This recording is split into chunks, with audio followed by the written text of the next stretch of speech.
राजस्थान के एक छोटे से गांव बनग के पास एक रहस्यमयी गुफा थी। लोग कहते थे कि वहां रात को अजीब अजीब आवाजें आती हैं और जो भी उस गुफा में गया कभी लौट कर नहीं आया। गांव के बुजुर्ग बताते कि यह गुफा शापित है और उसमें एक प्राचीन भूत का वास है। अर्जुन, एक युवा खोजकर्ता और साहसी लड़का जो शहर से आया था, इन कहानियों पर विश्वास नहीं करता था। उसने तय किया कि वह इस गुफा का रहस्य खुद सुलझाएगा और लोगों को अंधविश्वास से निकालेगा।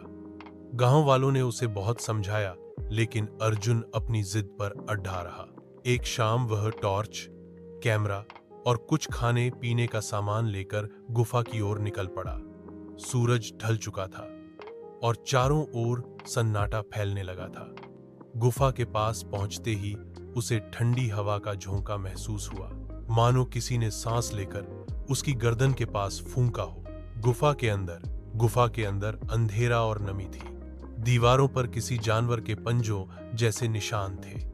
अर्जुन ने अपनी टॉर्च जलाई और धीरे धीरे अंदर बढ़ने लगा। चलते चलते उसे एक बड़ी सी चट्टान के पीछे से किसी के कराहने की आवाज आई। कौन है वहां?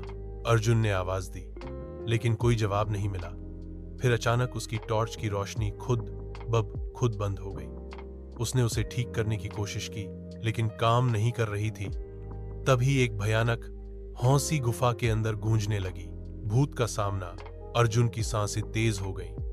तभी उसकी आंखों के सामने एक धुंधली सी परछाई उभरी। सफेद कपड़े में लिपटा एक आदमी, जिसकी आंखें खून जैसी लाल थीं और चेहरे पर गहरी दरारें। उसकी आवाज गूंज रही थी, तू यहां क्यों आया अर्जुन? अर्जुन चौंक गया। इस आत्मा को उसका नाम कैसे पता था?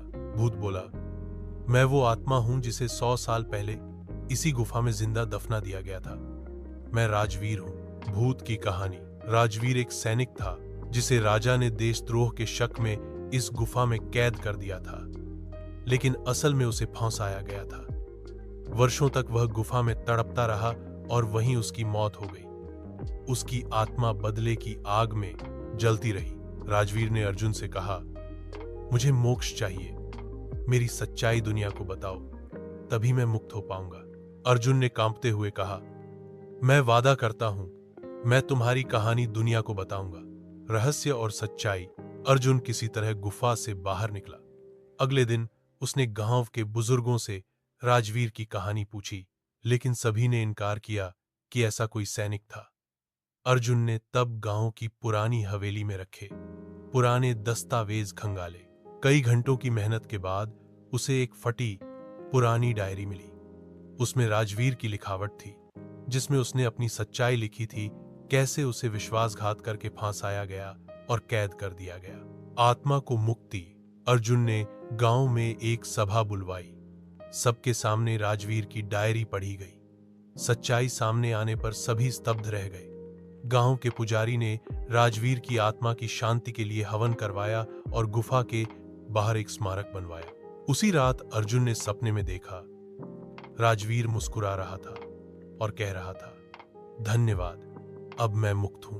अंतिम मोड़। गांव वालों ने गुफा को बंद कर दिया, लेकिन अब वो डर के कारण नहीं, बल्कि सम्मान में था। अब वह स्थान एक ऐतिहासिक धरोहर बन चुका था।